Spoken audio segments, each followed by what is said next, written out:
Welcome to the big picture. We'll give you the music twice in a We'll row. give you yes, exactly. Yeah. At least I didn't fade to black like I did in the past. Yeah. I just get click happy. We're still. I'm excited to be here, Collin. Some of the bumps in this. Thanks for joining us on this Wednesday of our week 4 of the big picture. Yeah. Can you believe it's almost been a month? It's crazy. It's really crazy to me. Yeah. Where has time gone? I don't know. It's flying though. It is. Yeah, it is. Well, happy Wednesday. Happy Wednesday. We do have something we need to unpack off the top of this show. Yeah. Collin did not get the pre-sale Celine Dion tickets. Didn't. What did they email you? Nothing. Did you throw anything? How upset I was very were you? upset because you had to sign up for basically a pre-sale lottery, and then if you were selected for the pre-sale lottery, you would have found out, I guess, Monday night. Did not get the email. And I'm like, no, I didn't even get the chance. There's a couple other pre-sales, like if you're a Visa card holder, you can maybe slide in, but the stupid credit card things they do. It's just too much. Remember, everyone was getting a card for Taylor Swift. Yeah, it is too much to chase down tickets. Eventually, They really got to fix it. So you're not going to go to Paris? Maybe not. Maybe if I do go have somehow anyway. Snag a ticket. Okay. Yeah. All right. We'll find out. She's added more concerts, so I don't know. Maybe. She's probably going to keep adding more because Yeah. it's just probably in such high demand. Right. They said that, basically, I think they said, what was it? It was several million people signed up for pre-sale for these 10 shows. That's crazy. Your chances of getting the pre-sale email was like 1%. Wow. It was something insane. Yeah. More people signed up for that than like the Eras tour. Like it was whack. Yeah. Would you say Taylor Swift is more famous or Celine Dion? Nowadays, Taylor Swift, but I feel like it's, Celine Dion's like icon status, I feel like. Kind of like Cher. Just like Cher. Yeah. Everybody and Dolly. knows who Cher is. Like, yeah, in that realm. I would love to see Dolly Parton in concert. Oh my gosh. Yeah, that'd be amazing. All Okay, right. let's get back to the news here in Central Ohio. Celine Yeah. Dion is not coming on tour here yet, she should. as of She should. what we know. Come on, Nationwide. I know. But we have a pretty great show today in store. Yeah. We have Tyvis coming on. He's talking about that Blue Jackets victory. That was good stuff. Yes. we got Finally that. won. Brought And the W then home. Artemis is getting closer and closer to Earth. We're expecting splashdown Friday. Yeah, the So countdown Meredith is gonna on. Join us. Yeah. And then coming up at 9:30, we are joined by Michelle Wells, who is a domestic violence survivor and who turned her own experience into a way to help other people experiencing domestic abuse, domestic violence situations. She's going to sit down with us and talk about her project that's basically pretty fresh. But first, we need to talk about big developments overnight when it comes to the war in Iran. Yeah, we just heard from Secretary of Defense Pete Hegseth. He gave another rundown of basically what's been going on. The fighting has continued this morning despite the ceasefire agreement that was reached yesterday between Iran and the U.S. But this is what he had to say. You see, in less than 40 days, one of our combatant commands, Central Command, CENTCOM, using less than 10% of America's total combat power, dismantled one of the world's largest militaries. The world's leading state sponsor of terrorism proved utterly incapable of defending itself, its people, or its territory. We untied just a fraction of our strength, and Iran suffered a devastating military defeat. And so it is important to note that this isn't an official end to the war. This is a 2-week ceasefire. 2 weeks, and it's a 10-point plan that calls for significant concessions between the U.S. and Israel. Right. So and that is going to be the biggest hurdle in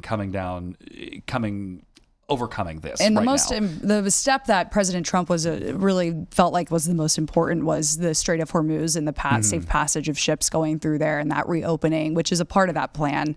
The ships that are going through there, they should be assisted with the military there in Iran.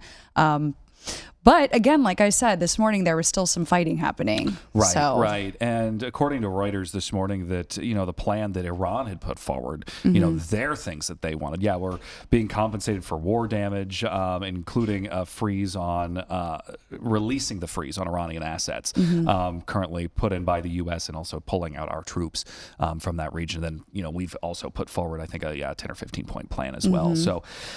Yeah, there's a lot involved. I mean, harsh words were exchanged over the last couple of days between President Trump on True Social and whatnot. Right, and it involves the Iran's nuclear capabilities. Right, and that's the whole reason why they say we're there in the first place. Right, because we saw the administration roll back the plan that was brokered by a previous administration with Iran. So this was, it's always been the context of preventing Iran from developing a nuclear weapon. So obviously the situation's still going on. I mean, there's a couple outcomes that can happen from this 10-point plan that's been implemented. So this is, we spoke to a Ohio State history professor about this yesterday, and this is what he kind of had to say about maybe the worst case scenario. The world can take a sigh of relief that, the potential Armageddon was averted.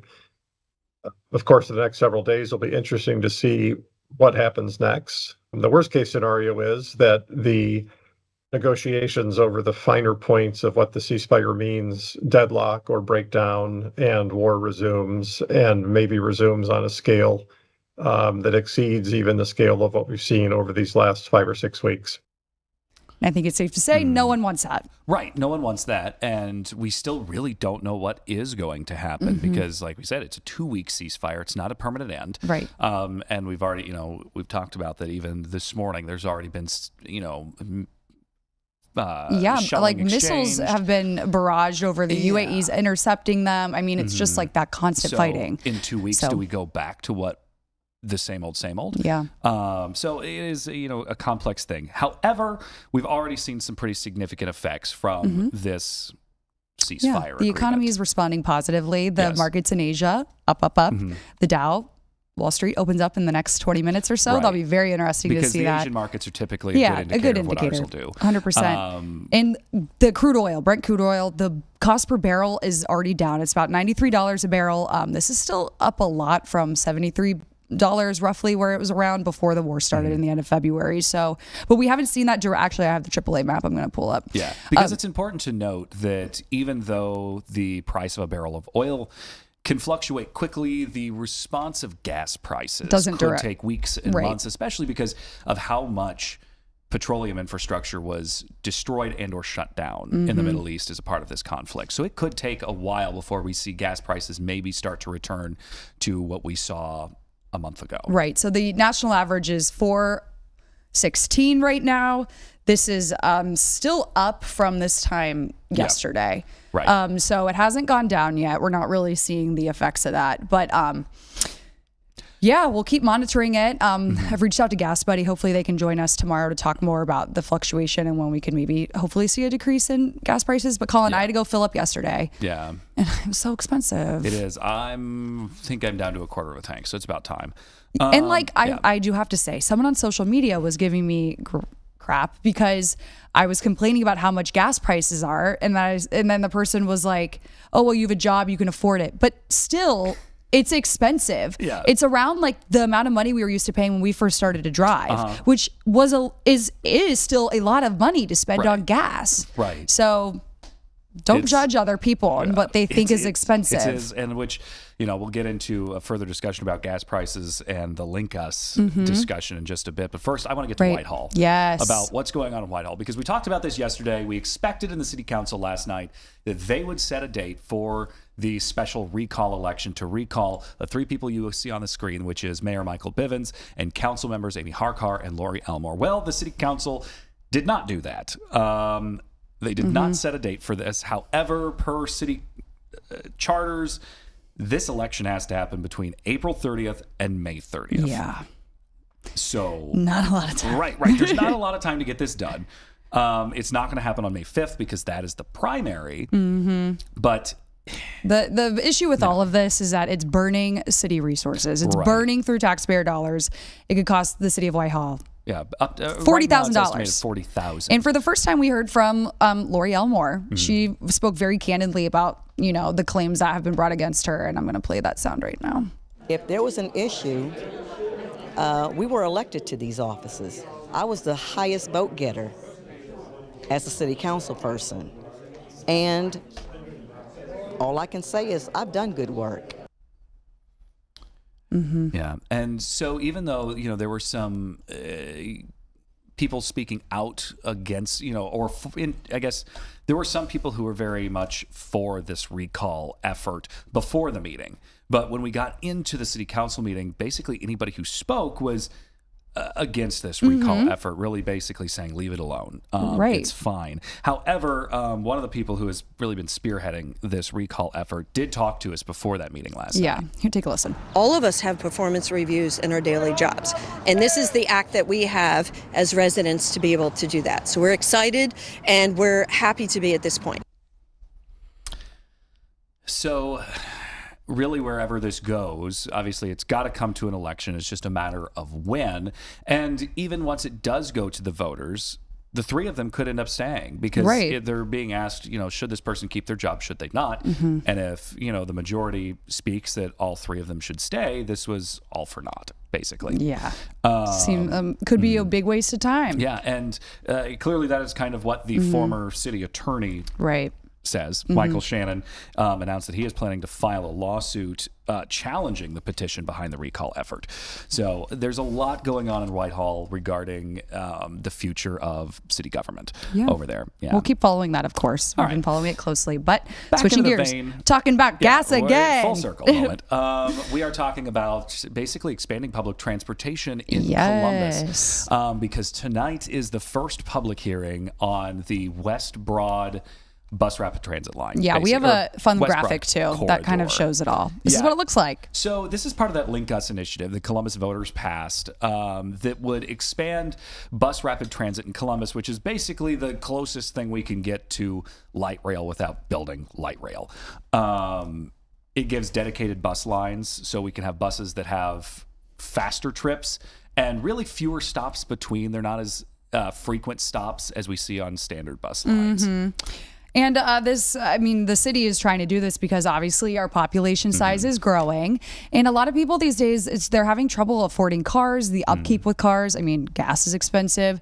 And more people want better public transit resources. So this is an effort to do that. And this one we're talking about specifically, and it's the first one of the 2 or 3 corridors that's coming along with this. This is the West Broad corridor that's basically going to link from downtown all the way to the far west side, basically the Franklin County line. So about a total of 9 miles. It'll run just straight down West Broad. Yeah, I think that'll be great for people. And it would give the opportunity to connect with other bus lines of the standard bus line. So you would get on the rapid transit line, get off at a stop, and then connect with a standard bus to get closer to your actual destination. And hopefully it just kind of helps speed things up sometimes, people getting to point A to point B, because I know that's like a big complaint a lot of people have sometimes. It's like it just takes so long. They have to prepare so far in advance to get to where they need to go to when they're riding the bus. Right, because a lot of our buses in Columbus currently run on like a 30-minute frequency. They've really, at least the line that I'm close to, it used to be a 15-minute line, and that's been dialed back to a 30-minute line.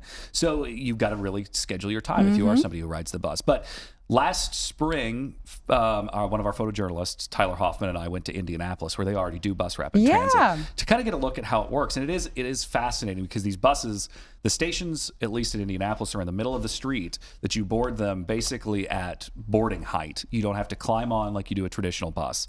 And it operates very much like I feel like buses in San Francisco are like that, on like the ground level, like you were talking about. So this first meeting is this evening at 5:30 at the Prairie Township Community Center. Once again, this is the first one. And the city is asking if you do want to attend any of these meetings that you RSVP ahead of time. You can go to the city's website for that. However, if you can't make tonight's, the next one's coming up on Saturday. Yeah. Do we want to hear from Jeff Pullen? Yeah, Jeff Pullen. Here we go. The population growth in our region and where people would best need reliable, affordable transportation. We're also taking into consideration the higher prices of driving a car and maintaining a vehicle, so we know that more people are probably going to look for other options than driving their vehicles.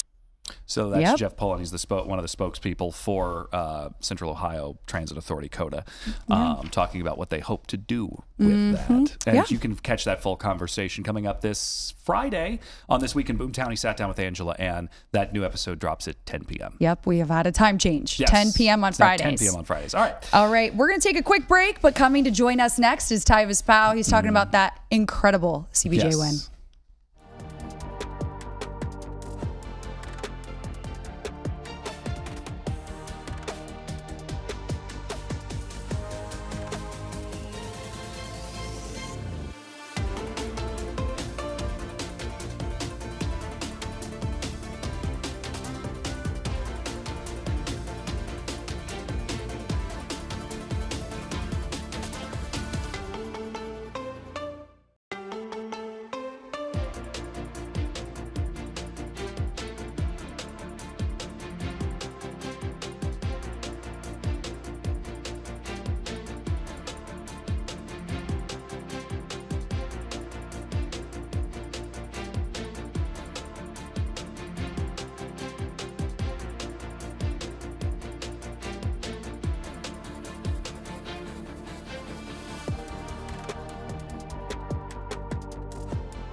Columbus Blue Jackets. He's a star. Passes and hits. Marshall comes right in front. Score! And it's a 1-0 Blue Jacket lead. Haychuk has got it. It's Haychuk to Werenski. He shoots. He scores! Zach Werenski! Conference won 6 of 8. Puck is down. This time it's won by Monahan. Marchenko. Werenski. Fantilli. He scores! Can he do it? Zach Werenski skates in. He scores! Here it goes. So Woo! They managed to do it. Look at that. There's the celebration. Finally. Gosh, Man. these boys. Broke the streak. Gosh. Hopefully, this is the beginning of a new streak in the right direction. Finally. Right, Tyvus? You're thinking what I'm saying. Yes, they took years off of my life last night watching this game. Yeah. When they went down 3-2 with like 4 minutes left, I was like, it's over. The season's done. Yeah. Like, they're going to lose this game and it's over with. And Adam Fantilli hitting that slap shot, that 1T, I was like, oh. Then they went into overtime. They had a fast break, and the Red Wings had a fast break, and I was like, well, this is the ball game. Yeah. And, Jet Greaves does a great job of stopping it. When we get to the shootout, I'm like, all right, Kent Johnson goes out there, scores. I'm like, okay, there we go. And then it came down to Charlie Coyle having to get one because they were up 2-1. Charlie Coyle makes his goal, and he did it in incredible fashion. He made the guy fall to the ground and everything. It was great. And then Zach had some skate problems. He's like, one of his skates broke, like his shoelace broke on his skate. So he was out there essentially on one skate, and he found a way to get it done. And it was just like, let's go. Like, they kept it alive. Obviously, they still got a chance to get in the playoffs. I still think the best way for them to do it is to get that third spot in the Metro. I don't think that they can get the wild card because of the way, they do the tiebreakers. Ottawa has like more regulars, like not overtime wins, but regular season wins or whatever it's called. Regulation wins. That's what I'm trying to say.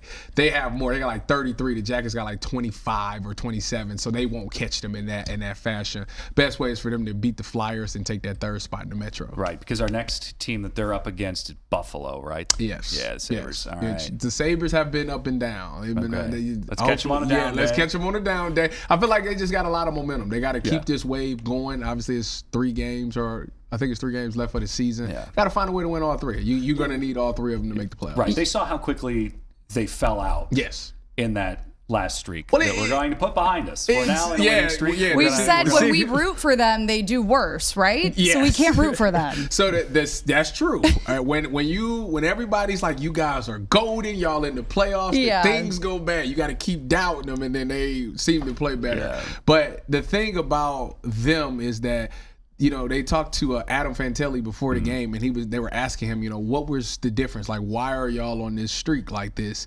And he alluded to the fact that they're not playing a lot of team hockey. It's a lot of 1-on-3 going on and things like that, and they got to get back to playing team hockey. It was nice seeing those guys get a lot of shots on goal, because I feel like that wasn't happening. They were so busy trying to stop them on defense that they weren't getting the shots. So it was nice to see them get a lot of shots on goal, and I think this is just going to have to be the way that they're going to have to win. They're going to have to try to outscore these guys, because defensively it seems like teams have kind of figured out what they're doing. So for them to counter that, they got to be able to score. I do have to say, I looked up the video of you. Of me? Playing hockey. Did you see it? Yes. I should have put it in here. Listen, it's so good. You're a pretty good goalie. You were sweating, though. You were like, it was hot. For you to be on ice, in like working out like that, it's like you break a sweat. Gear on, it was a lot, but I was really big. I looked like the Undertaker coming out there or something. Just a huge amount of padding goes You on are there. funny for looking it up. I had to. I was gonna pull it up, but time slips away in the morning sometimes. Hey, all right. Understand. Well, I kind of wish there was more fighting. I don't know. I like when the hockey players fight. It is a physical. It really is fun to watch. They didn't fight in hockey, but they fought in baseball. Yes, that leads.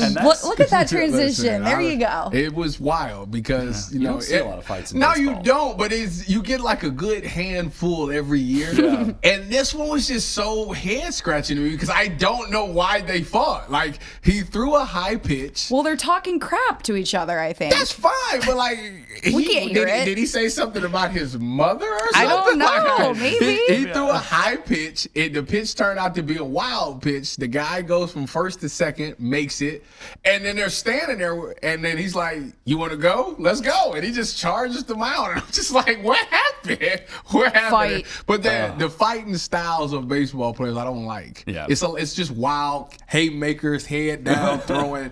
I don't really like it. Like hockey, they like Hockey, grab yes. each other. Rip and the it's helmets like, off and yeah. punch. Yeah. So Baseball's they different. need to implement that to baseball. If you're gonna do it, you got to do it right. I Do it saw a clean. video. They're just wild Yeah, they fighting just out there. You guys watch lacrosse. You know lacrosse, right? Yeah. Oh my gosh. I saw a video on Twitter, but it was they were fighting in lacrosse. And I was like, I've never really I seen didn't that. know that was a thing. No, seems like I don't they think that's don't do allowed it? at That all. seems like a But very proper sport. I was about to say be they fighting. let them fight. lacrosse wasn't proper when I played. Checking with the no He was kidding. He's a lacrosse player. But yeah, when I was younger. Look at you. Guys, I've done a lot of things back in my day. I'm old now though. I can't really run anymore. Neither can I. But yes, baseball needed that excitement. That fight was nice. So I don't want to wish for more of them, but I do think it brings an excitement there. Yeah. Yeah, for sure. All right. Well, what else is coming up? Nothing, man. We got spring ball coming. That's it? We in practice right now. The spring game is next Saturday. Which Football again? listen, it's always gonna be Already? football. The draft is in like 2-3 weeks. Never Football ends. season ends. It and never the ends. countdown Never. to the next season Yes. begins. Yeah, It's, literally. Amazing. Okay. Well, thanks for coming in, Divis. I appreciate We y'all. I'll see appreciate you it. guys on Friday. Yeah, I'll have the hockey video pulled up then. Oh, please so do. you guys will They need to come see back for that. They need to see how my athleticism. All right.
All right. Welcome back to the big picture. Jay Fox with us this morning. Hey Yes. How are you? Good. How was your Wednesday? It's Wednesday. My Wednesday is better than Collin's. We all have to feel sorry for Collin. Colin, I got a bum knee. Colin, It's fine. show the crutch. The crutch is over there. Oh, it's all the way over there. Don't get up. Don't get up. Don't get up. But Make him do that. I've got a lovely knee brace on right Yeah. now. It's lovely. Kickball got out of And control. the best Yeah. part is it's an athletic injury. It is. I It know. is. So Right. I can, at least it's not a cool story, but I can make it seem like I'm halfway athletic. Well, just stay seated. Yeah, it's Don't a- move. you know, it's We're gonna a- get you some ice after this. It's a problem. This is why you should always get high school sports injuries fixed when they happen, 'Cause they not haunt when you later. Hurt yourself more than a decade later, Yeah. because it will come to bite you. So Competitive kickball, ladies and gentlemen. yeah. So All right. okay. Yeah, let's back go to the Athens news. County. Yeah. There's Oh, my always goodness. something there's some brewing drama there. down And there. this is the beauty of the Ohio News Network. We get to find these wild stories. And here's another one. The Athens County Department of Jobs and Services Executive Director has been arrested. Ask me why. Why, Jay? Why? Oh, poor Jean Demoski. She was arrested Monday. She faces third-degree felony charges of theft in office related to allegations that she used her county resources for personal benefit. Now check out how she did this. She created and led a brand new nonprofit that she called, and this sounds good, Athens County Community Cares Fund. Okay. I would give money to that. Yeah, That sounds the community legit, cares. right? Well, she used the staff, buildings, equipment, and funds from Jobs and Family Services to fund this nonprofit. And the services that were provided to folks that would have been deemed ineligible recipients, and some of those recipients were members of her own family.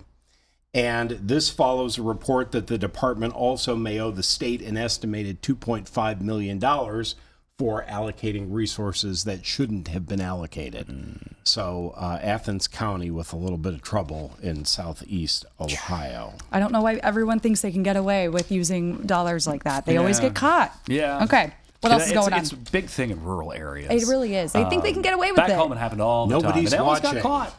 Eventually, somebody finds out because There are Literally. always meddling kids. Right. There are always meddling kids and a dog named Scooby-Doo. That's right.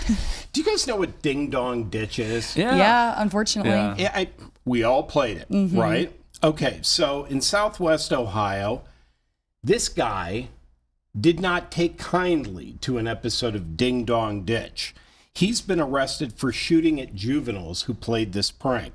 So you ring somebody's doorbell and you run away. 33-year-old Jarvis Godfrey of Green Township, that's where Governor DeWine is from. He didn't find it funny, so he decided to take out a weapon and fire on the four juveniles who, after they fled to their car after the prank, they were driving back past the residence. Godfrey went out on his porch with a .45 caliber semi-automatic pistol, and here's where it gets interesting. The gun has a green laser. You know what a laser is used for in a gun? He's going to hit something. Bullets struck the vehicle and nearby occupied homes. Nobody was injured. Well, that's good. This guy is being charged with felonious assault, probably needs an anger management class, and the juveniles are charged with disorderly Yeah. And I conduct. mean, we've seen this case play out elsewhere in the country where teens do, Right, and it becomes pranks a that were stand your ground law too in Ohio. I've covered That's them in right. Dayton, and one was fatal, but it depends on if someone dies in the autopsy and if the body's turned away, running away. It's all that kind of like reconstruction after the crime scene. Thank God no one was killed in is this, correct. but it's serious. So we had the boll weevil in the Civil War. We had the spotted lanternfly. That was a pest. Now we have the emerald ash borer. Have you guys heard of this? Yeah, I think I have heard of they, that. are incredibly destructive. Yes, they are. And they are perhaps the most destructive invasive pests in the state of Ohio. It's a small beetle. They came from Asia. We don't know how they got here. Boat, train, plane, something. And it has killed tens of millions of ash trees across the continent since it was first discovered here in the United States in 2002. Why is this important? Why are we talking about it? It's an economic issue. The standing value of ash timber in the state of Ohio alone is over $1 billion. I didn't know this. So what that means is that the emerald ash borer threatens the economic resources, and studies estimate that could cost Ohio somewhere between $600 million and $3.4 billion in lost landscape. Yeah. So is this like the spotted lanternfly, where if you see it, It's worse. Basically, kill it. and they're very hard to Yeah. get rid of because I was in Iowa when they first started showing up, and they spread across the state incredibly quickly. So that's the problem, is they're very hard to get rid of. But yeah, not I like, remember they had to not cut like the trees in my- mayflies when you get off at No. Putin Bay. Yeah. Right. Those are the worst in They are. Cleveland. They're annoying, and you can't be talking when you get off the Jet Express because a closed mouth catches no flies. they push them off the bridge, the Julian Dubuque Bridge, with the snow plows in Dubuque, Iowa. That It's is a wild disgusting. sight. All Yeah. right, protect your ash trees. Yes. Yeah. All I was right. careful, We'll be right right? back. Yeah. We'll be right back. Jay, thank you. See ya.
All right, welcome back to The Big Picture. Right now, we are joined by Michelle Arishi and Trent. And we brought them in because April is Domestic Violence Awareness Month, and you have kind of a special project that is now going into post that's really a passion project for you. Talk to me about what went into Whispering Sisters and why this is so important. Okay, so it's more than a passion project. It's actually a film. It's going to go. It's a film that's actually going to go into film festivals across the nation. And so I'm a survivor of both child abuse and domestic violence, and I've advocated over a decade and for women's voices and children, and somebody told me to reach broader places, to think about where to go. And I had a friend that did films, and I was like, hey, can you teach me about filmmaking? And he did, and I took classes, and I've worked, with some of the most inspiring people in the industry, and they taught me, and they've mentored me. And we put together a 49-page film about survivors of domestic violence, and it's Child Abuse Awareness Month, and it's basically about the women and their adventure, and it has a lot of child abuse in it because a lot of people don't understand that a lot of domestic violence starts in childhood. And the last time you and I talked, we talked a lot about when it comes to domestic abuse, it doesn't always start immediately with physical violence. There's a lot that leads up to it, and it can be so hard to tell that is what's happening to you until you're really deep into it. That makes it so much harder to leave. Do you hope with Whispering Sisters this helps open up and bring some realization to people, maybe help them take that step to leaving a situation? It is. It's a lot broader than what everybody thinks. It's actually called a passion, or it's a film with programs attached to it. So the whole purpose of this is I've worked with national advocates that are nationally known, and the whole purpose of this is to give the audience a different perspective of how hard and difficult it is.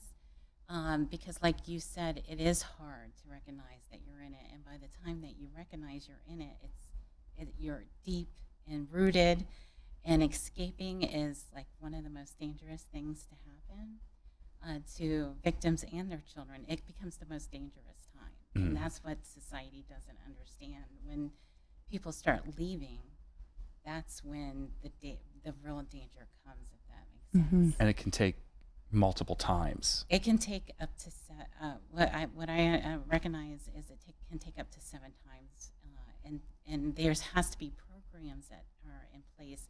And another reason why I did this film is not just to show the victim or the survivor, hey, that's me on the screen, you know.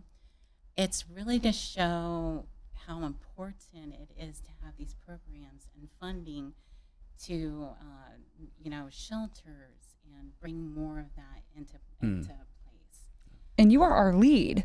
Yes. What was the inspiration like? How did you pull that inspiration for this character that you have to play? Talk to us more about your character. It's like how I approach every character. It's with empathy first.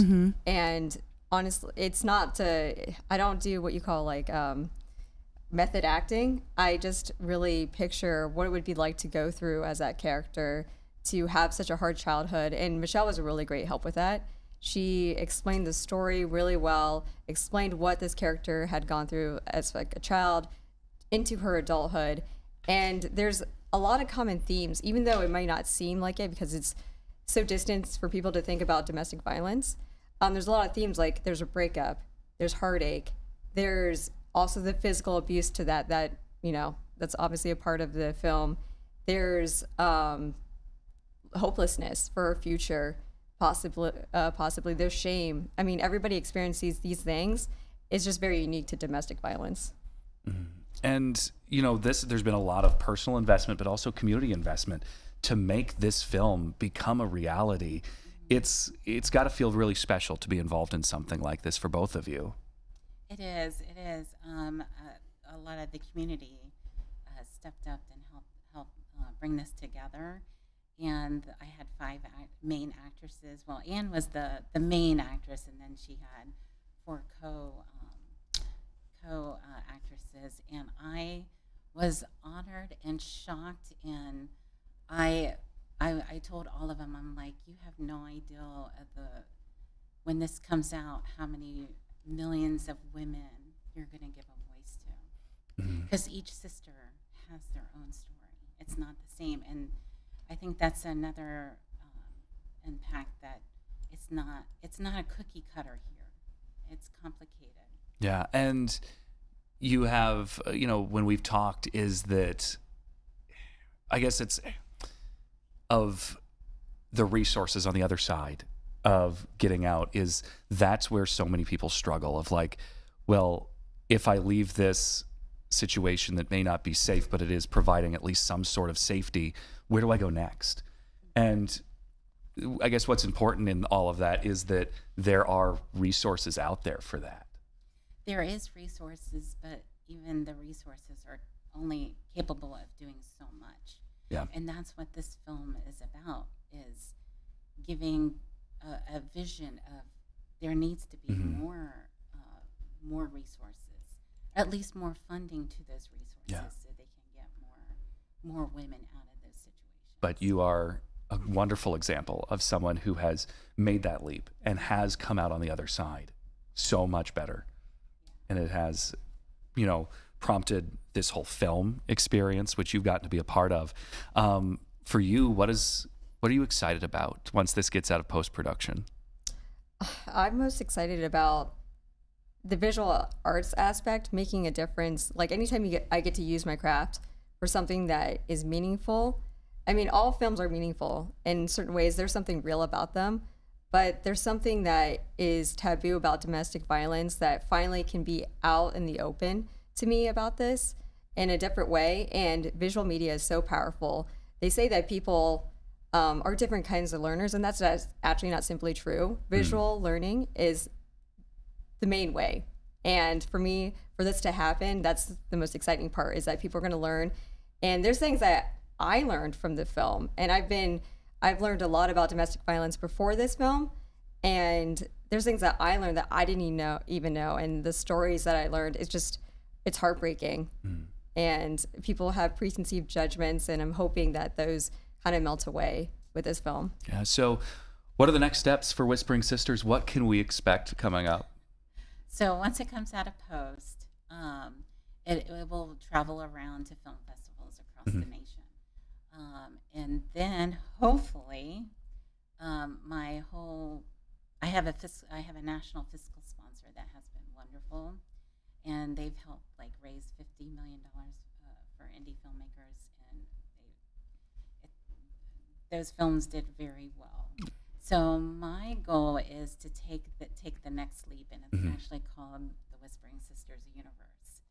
So this is just the door that opens to the universe, and my whole goal is to have a full feature and then spin-offs with each sister's story. Okay. Wow. So, All right. I want to ask you really quick, what was the inspiration behind this photo?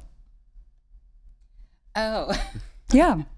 so I was working with a person that helped me create that, and when I was escaping and even doing this film, the red tape, red is symbolic for the like warrior and stuff like that, and a lot of women, especially victims and survivors, are hushed and silenced, and so the red represents warrior, and that it covers them out.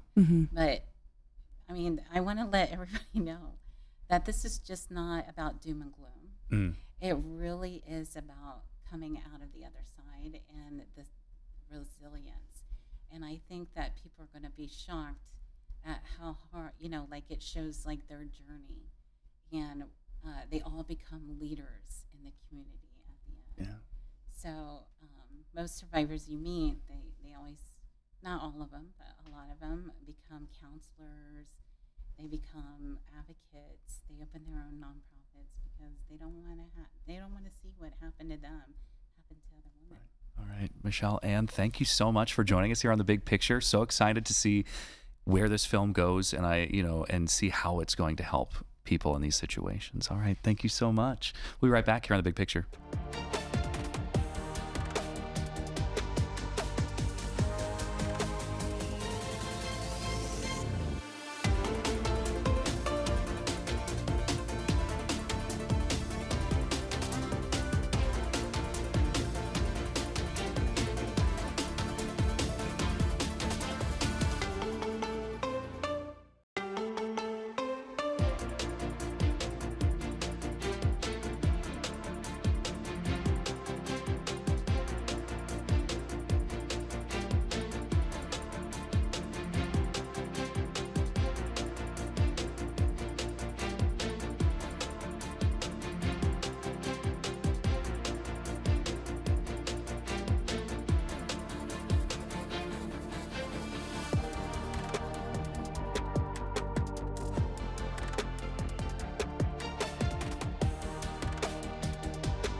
All right, welcome back to The Big Picture. We have Meredith Garfalo with us again. Hello. Hey, Mare. Hey, guys. I mean, what an exciting build-up to the splashdown for Artemis 2. And yesterday was so exciting because, I mean, you think about it, more than about 100 years ago, I think, was when we actually had the first telephone call that was issued. Yesterday, we had a telephone call in deep space from astronauts in 2 different places. Yes. It was phenomenal. I know. I got to play this sound. Take a listen, guys. Integrity, this is the International Space Station. How do you hear? Hey,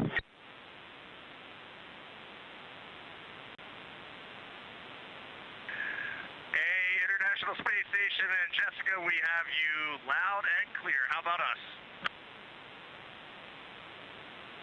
We have you loud and clear as well, and we have BME TV up, so we have a view of you right now, and it is making us so excited. We feel like you're here with us, and this is really just making our entire week right now. They're not alone up there. You know, that is cool. I mean, how many times can you say you're talking astronaut to astronaut, but not on the same spacecraft? I know. So cool. I forget that they're up there, to be completely honest. I swear, maybe because I said it yesterday, now when I was driving to work again today, I looked at the moon and I'm like, wow, they're like on the trajectory around. I wish I had like a high-powered telescope to actually see their spacecraft coming back. Yeah, we're so expecting cool. splashdown Friday. Do we know what time about? Yes, so I was checking in all the details. Just after 8 o'clock p.m. is when we are looking at seeing splashdown. So you can see they're getting ready. They're doing all They the are preps. prepping. Because it's a process, right? So first off, they have to finish the trajectory. They have to come back, and then the big question is going to be, how hard is it when they come back into our atmosphere? So just to give you an idea, Orion's going to come into our atmosphere at about 25,000 miles per hour. I mean, you can just imagine how fast that is. Then you have heat where that temperature could get up to thousands of degrees Fahrenheit. So you have the heat shield on there, which, you know, there has been some talks, you know, with the issues we had last time that, you know, we're going to see what happens with that. But it sounds like things were worked out. They're very confident that it's coming in. And then they slow down to the point where the parachutes come out. And then the parachutes will slowly bring them back down, and the capsule will splash in the water. And then the boat comes out, and it picks them up, and then it brings them back. And this is going to be off the coast of San Diego. So if you have family or friends there, that's where it's going to be happening. And then it's a joint NASA and U.S. Navy recovery team. They're going to bring them back, test them out, make sure they can react okay to gravity. And then they'll go back to Houston to Johnson Space Center and talk about the entire experience. It's got to so be crazy fun. coming back down and like feeling the weight of gravity. Isn't it like really hard to adjust if you to remember fast? When we had the astronauts that were stuck up there for Yes. so long, how they were the imagery of when they were brought out of the capsule, They were like, because "Help me." they were put on gurneys basically because they Yeah. were like they haven't been used to gravity in so long. I mean, this is a much shorter period of time, but you still kind of lose that muscle memory almost. Exactly. And you know, there have been studies that shown it does weaken your muscles. I mean, you see them, they're working out or they're running in microgravity when they're on the space station. I mean, they have to keep their muscles moving, their bodies moving. Otherwise, everything just sits there. Right. Because gravity is basically what builds our muscles. Exactly. We're just constantly fighting against gravity. I know. And so that's, gosh, I can only imagine that. I'd love to be on the splash pad, you know, just to see what it would be like. But, you know, this has been such a historic mission already. Yeah, and the sea conditions are expected to be pretty all right for that day. Because, I mean, Looks you don't calm, want them down in, like, heavy chop. Oh, gosh. I mean, that would be rough. Because if you think about it, I mean, they're sitting in a capsule, and then they're coming back. And then if there's waves, you know, just like a search and rescue effort by the Coast Guard, I mean, it has to be safe for them to come and get them. So, yeah, I've just been looking at some stats about here. I mean, it's been just, I don't know, it gets me every time. And we're lucky as a company, we're going to be doing a nationwide broadcast, a streaming broadcast here on 10 TV Plus. And we want you to join us there. You can watch it on Roku, Fire TV, Apple TV. You can download it on your phone or your TV, just the 10 TV app. And then you can watch. We'll have a link there for our streaming. We're going to have in-depth coverage, myself and 2 other meteorologists within the company. And we're going to walk you through everything. We're going to have interviews. We're going to recap everything. So very special coverage that I'm really excited and honored to be part of this year. Yeah. Absolutely. Well, Meredith, thank you so much for coming in. Yes, guys. And we'll talk more about it when it lands, right? Yeah, hopefully. And let's pray for good weather there and for this warm up to start ASAP. I'm ready for it. There is one more topic. Today is Safe Place Selfie Day. right? Yes. Okay. If What you is haven't today? heard of that, so Safe Place Selfie, the National Weather Service office puts this on every year on this date. And it's basically to encourage people to show where their safe places are from different types of natural disasters. Tornadoes, hurricanes, earthquakes, flooding. And everybody is encouraged with their families to take a picture in their safe place. So that could be the bathtub on the lowest level with 4 walls around you. Maybe in your apartment complex, it's finding that tornado shelter. Maybe it's showing where to go. But I like this too because you can show other people that may not know where their safe place is where a good option might be. I mean, think about it. If you're in a mobile home, if you're in an apartment, a high rise, if there's a tornado warning, where would you go? Good question. I'm thinking about it. I guess I'd go in my basement, but I have a garage I there. go to the basement. Oh, see, Bathroom? You said bathrooms are safe, right? Yes. I mean, the best thing is if you are going to be in a higher elevated building, 4 non-outside walls. Okay. So a bathroom is great. A closet is great, maybe, you know, that Oh, doesn't have a closet, bunch yeah. of things in, but as long as you have 4 internal walls, they say that can protect you. Now, obviously, if you're at a higher elevation, you have tornado or a hurricane, that could get dangerous. But I said this earlier on Sun TV, maybe get to know your neighbors on the first floor and say, hey, if there's a tornado watch, can we have a little get together? Yeah. I'll bring the cheese and crackers. That way, if there's a warning, you're somewhere that's safe and you can get there. All right, Meredith, thank you so much Love for coming it, guys. on. Thanks for having me. Yeah.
All right, welcome back to the big picture. We've only got 5 minutes We left have a special guest on this with Wednesday. us. This is our producer, Zenobia.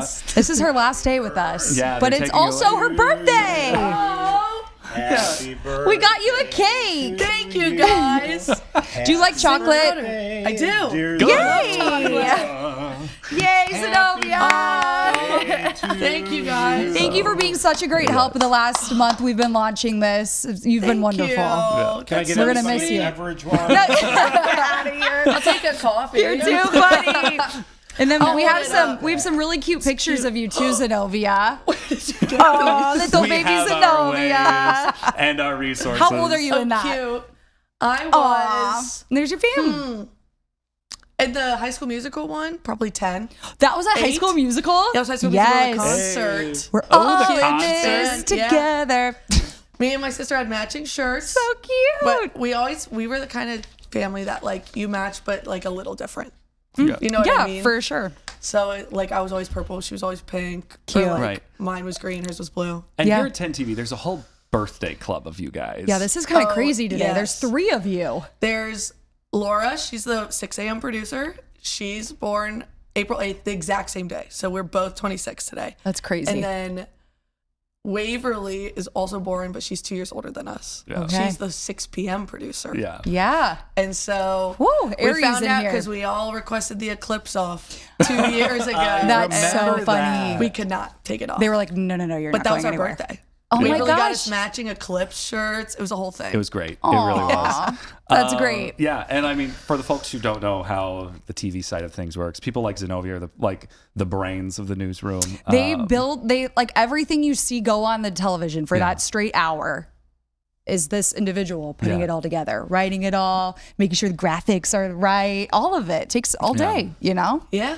And once you get somebody who knows you, like, you can, you work in a team back and forth for a few hours until that newscast comes together. And then she's been instrumental in making sure that, this is cleaner than when, we wrote Okay, ourselves. Collin, don't call me out like that. What the heck? guys. I will be back. I You will saw be me. back. You saw me dip back and forth to weird camera shots the other day. So Hey, we're all human and we're all learning, and that's why we're sad to have you go from this. I will be back. Yes. I will be back. Okay. I was like, we're going to continue to complain until we can keep you. Yes, exactly. Okay, so do you have any big birthday plans? Waverly, Laura, and I go to El Vaquero every year. Really? Oh, that's so fun. And we bonded over El Vaquero. And a big margarita? Big, yeah. Yeah, duh. Yeah. But This is the streaming. We don't have cheese the same dip. rules. If you've ever been to El Vaquero, the cheese dip is the way to go. It is the best there. Laura has a What? I made an inspirational quote graphic, but one day she was like in a really bad mood and she's like, I'm going to El Vaquero after this to pound cheese dip. Good. And I was like, true. Yeah. That sounds That's what we're delicious. doing. Right. And there's a whole So, yeah. potluck going on in the newsroom, I think, from the Yes. morning I team. know, left everyone Laura. brought Yeah. food and stuff. The morning team's so good about that, though. We They're do. the morning team potlucks. It's what keeps people I coming love in at them. 3 o'clock in the morning. I I know. mean, Yes, truly. I could not do food it. motivated individuals. I filled in one day on the mornings. I don't know why I was here so early. And it was the day they were doing a potluck, and I was like, sorry, guys, not me. I will not be participating in the early morning food portion of the day. Well, best Zenobia, part. happy birthday. Thank You're you, the guys. best. Hugs. And that's Thank it you. for us on the big picture right now. We'll see you back All right. Yeah. tomorrow on Thursday. Bye, It's everyone. almost Friday. Yeah. Oh, it is. Okay. We'll see ya. Bye.